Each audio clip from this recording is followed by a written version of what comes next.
नमस्कार मेरे प्रबुद्ध एवं विद्वान साथियों।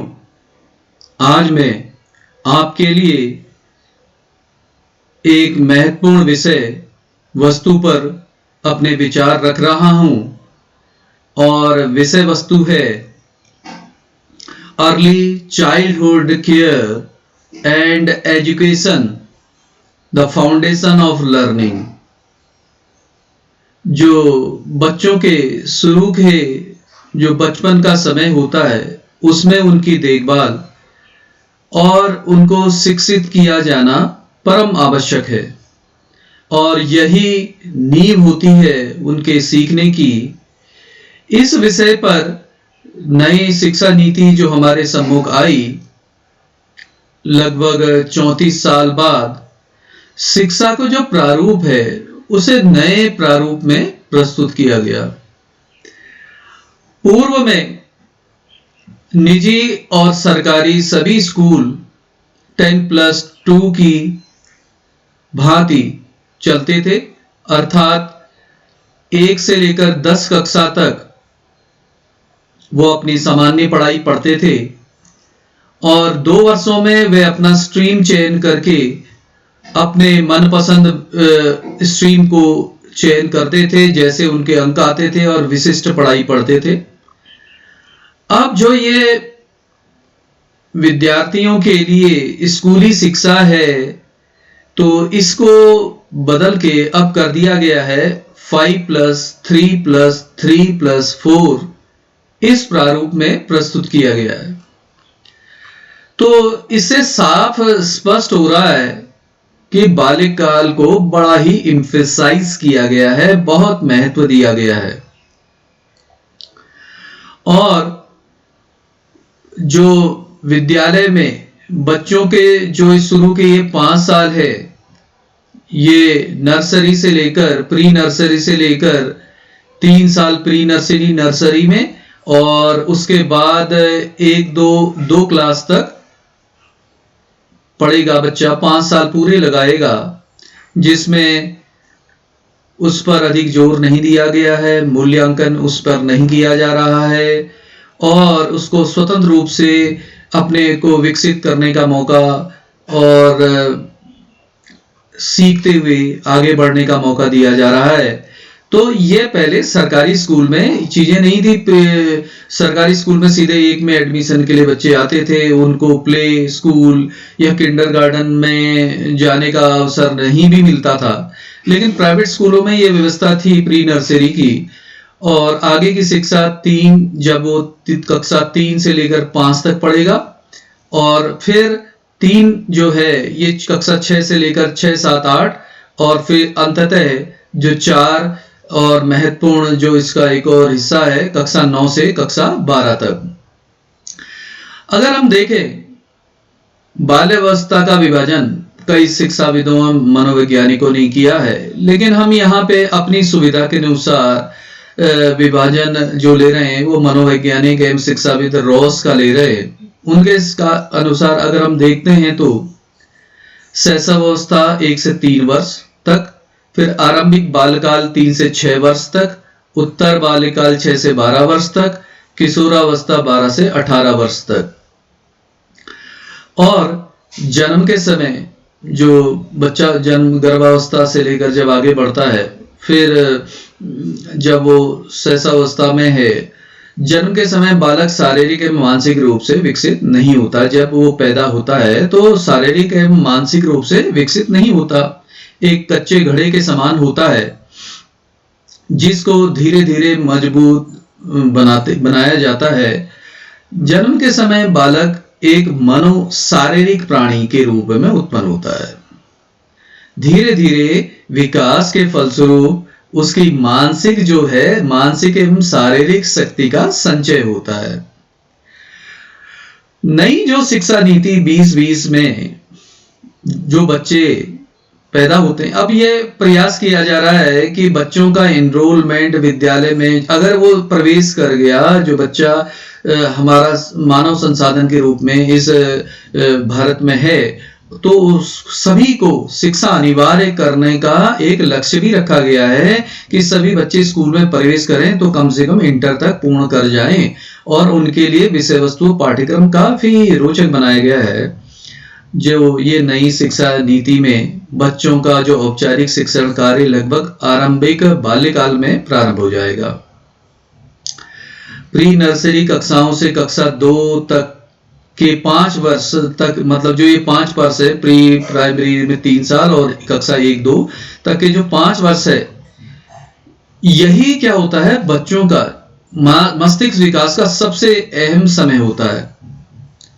बच्चों को अगर स्वतंत्र रूप से अनुशासन और सामाजिकता के साथ अवसर प्रदान करती है ये शिक्षा नीति कि वह अधिकतम शारीरिक मानसिक विकास कर सके। प्राइवेट स्कूल में तो खैर किंडरगार्टन में बच्चे जाते थे और वो कक्षा 1-2 आने तक अपने आप को तैयार कर लेता था, लेकिन जो गवर्नमेंट स्कूल में ये व्यवस्था अभी तक उपलब्ध नहीं थी, तो उसमें इसको जोड़ दिया गया है।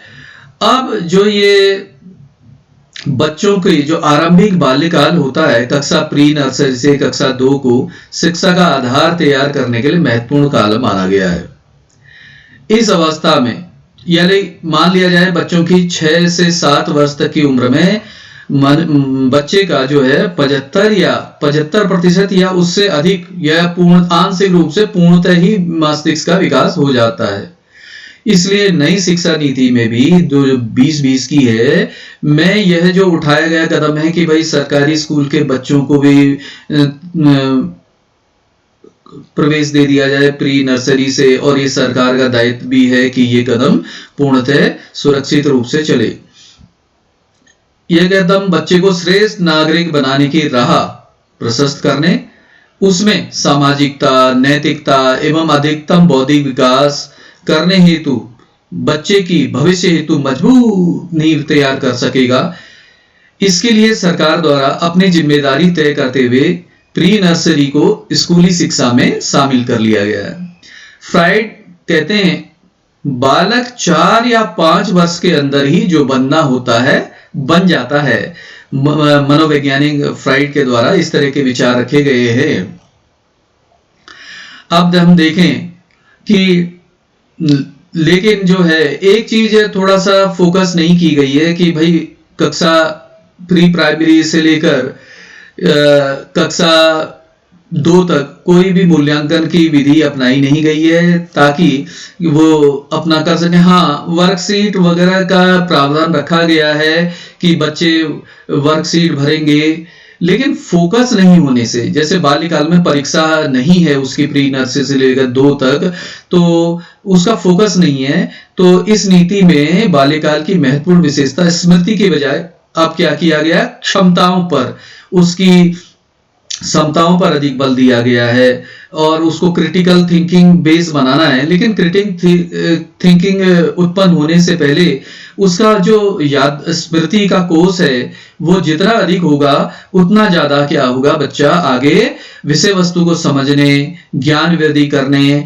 अन्वेषण करने में आधार प्रस्तुत करता है। स्मृति जितनी ज्यादा अधिक होगी, इस हेतु नई शिक्षा में मूल्यांकन को कक्षा प्री नर्सरी से कक्षा 12 तक तो शामिल नहीं किया गया है। इस बाल्यकाल की महत्वपूर्ण विशेषता स्मृति यानी कि याददाश्त, जो बच्चे अब उसको रटना भी कहते ही थे कि भाई बच्चा रट रहा है, और लेकिन स्मृति कोष जितना अधिक होगा ये भी एक महत्वपूर्ण विशेषता रहती है बच्चे की, क्योंकि मस्तिष्क का विकास हो रहा है तो वैसे आदत भी होती है छोटे छोटे बच्चों की थी दोहराने की, वैसे तो अपने आप ही आदत होती है, लेकिन फिर भी इसको एक आधार प्रस्तुत नहीं किया गया कि परीक्षा मूल्यांकन नहीं है इस बीच में। और इसका क्या पता स्मृति को ज्यादा फोकस ना करते हुए उसको किसी विषय को समझने, ज्ञान में वृद्धि और अन्वेषण में दिक्कत भी उत्पन्न हो सकती है, ये मेरा मानना है।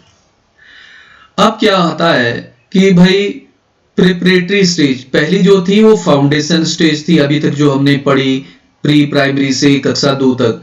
अब है उसके बाद प्रिपरेटरी स्टेज, बाल्यावस्था की जो नई शिक्षा नीति में जो द्वितीय स्टेज रखी गई है कक्षा 3 से 5 तक, ये बाल्यकाल की अवस्था की प्रिपरेटरी स्टेज बताई गई है।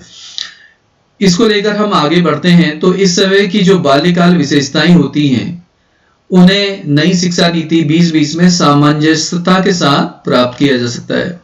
अब बच्चे में इस उम्र में क्या होती है, बहुमुखी प्रतिभा का प्रयास करता है, प्रबल जिज्ञासा उसमें बनी रहती है और सामूहिक खेल खेलता है बच्चा। इस अवधि में मानसिक शारीरिक विकास, नैतिक तथा सामाजिक विकास आदि उसका होता है इस अवधि के काल में।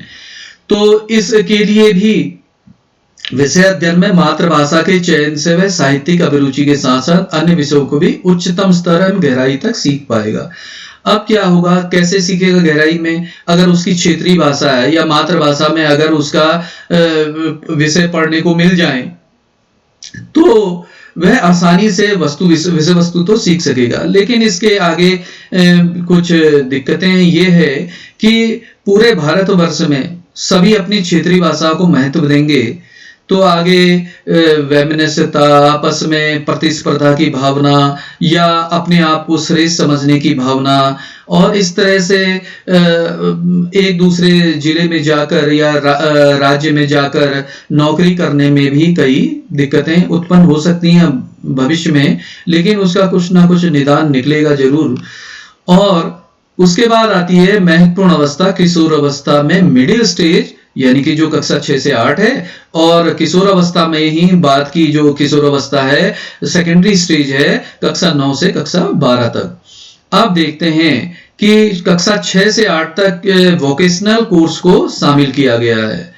अब इस नई शिक्षा नीति 2020 में भविष्य को ध्यान में रखकर व्यावसायिक पाठ्यक्रम, ताकि बच्चा अपने आप को काबिल समझे और अपने आप को भविष्य में कुछ ना कुछ रोजगार प्राप्ति का एक आधार यहाँ पे दिया गया है। कुछ बच्चे नौकरी प्राप्त करने के लिए या कुछ ना कुछ ऐसी चीजें सीखने के लिए पढ़ाई छोड़ भी देते थे, तो उसको यहाँ पे कल्पनाशील जो बालक है अपनी कलात्मक एवं हुनर को बढ़ा सके, इसके लिए वोकेशनल कोर्सेज प्रारंभ किए गए हैं। कंप्यूटर कोडिंग है, इसके अलावा कास्ट कला है, मूर्ति कला है, संगीत है, योग है आदि विषयों को शामिल किया गया है। और इसमें अभी जो भी सिलेबस बनेगा बच्चों के भविष्य को देखते हुए शामिल किया जाएंगी कई चीजें।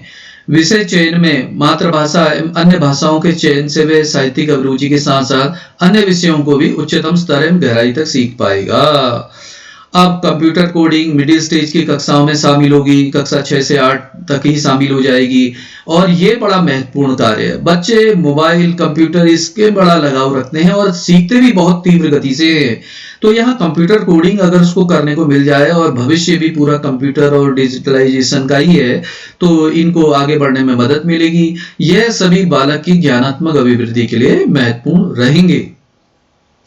अब देखते हैं सेकेंडरी स्टेज कक्षा 9 से कक्षा 12 तक नई शिक्षा नीति में 2020 में परीक्षा मूल्यांकन। अब कक्षा 9 और 12 के लिए क्या किया गया है, जो मूल्यांकन हुआ, हालांकि मूल्यांकन कक्षा 3 से ही प्रारंभ हो चुका है, लेकिन कक्षा 9 से जो 12 है नई शिक्षा नीति में वो हर 6 महीने में होगा, ताकि विद्यार्थी की अध्ययन की निरंतरता बेहतरीन बनी रहे। और बोर्ड परीक्षा जो है कक्षा 10 एवं कक्षा 12 जो है उन वहां पे विद्यार्थियों को वर्ष में बोर्ड परीक्षा के लिए 2 अवसर दिए जाएंगे। उनमें से बेहतर परीक्षा परिणाम ही अंकित होगा। यह बच्चों को अब क्या है, एक तो विषय परिवर्तित है सभी के, कोई भेदभाव नहीं है, स्ट्रीमिंग नहीं है 9 के बाद, और कि हमने हमारे ये विषय हैं, एक तो भेदभाव की नहीं दिखेगा कि श्रेष्ठता या अंतर करना, और बच्चे अपने जो भी मनपसंद विषय हैं, और एक तुलनात्मक बच्चों के माता पिता करते थे कि भाई इसका इतने नंबर आए। अब इसमें अवसर कम है क्योंकि सभी के विषय अपने विभिन्नता के साथ होंगे जो वह चयन करना चाहेगा। विषय चयन वर्ग की समाप्ति कर दी गई है। विषय चयन में विविधता उपलब्ध है। विदेशी भाषा को भी शामिल किया गया है। इससे बाद में कहीं ना कहीं नौकरी मिलने की संभावना प्रबल रहेगी। और कक्षा 3 के आगे से ही मूल्यांकन पद्धति को शामिल कर ही लिया गया है। इसमें बच्चे के 100 मूल्यांकन पद्धति को शामिल किया गया है। बच्चा खुद का भी मूल्यांकन करेगा, उसके पीयर्स जो हैं, सहपाठी जो हैं, उनके द्वारा भी मूल्यांकन होगा एवं अध्यापकों द्वारा मूल्यांकन भी किया जाएगा। इस संकलित विधि को अपनाने का प्रयास किया जा रहा है। भविष्य में शिक्षा नीति 2020 में ये एक मूल्यांकन की नई पद्धति आई है। अभी इसमें शैक्षिक मनोवैज्ञानिक आधार पर कैसा मूल्यांकन होगा ये देखना होगा। बहरहाल नई शिक्षा नीति वृहद परिवर्तनों के साथ बच्चे के भविष्य को संवारने, दिशा निर्देशित और उज्जवल भविष्य के साथ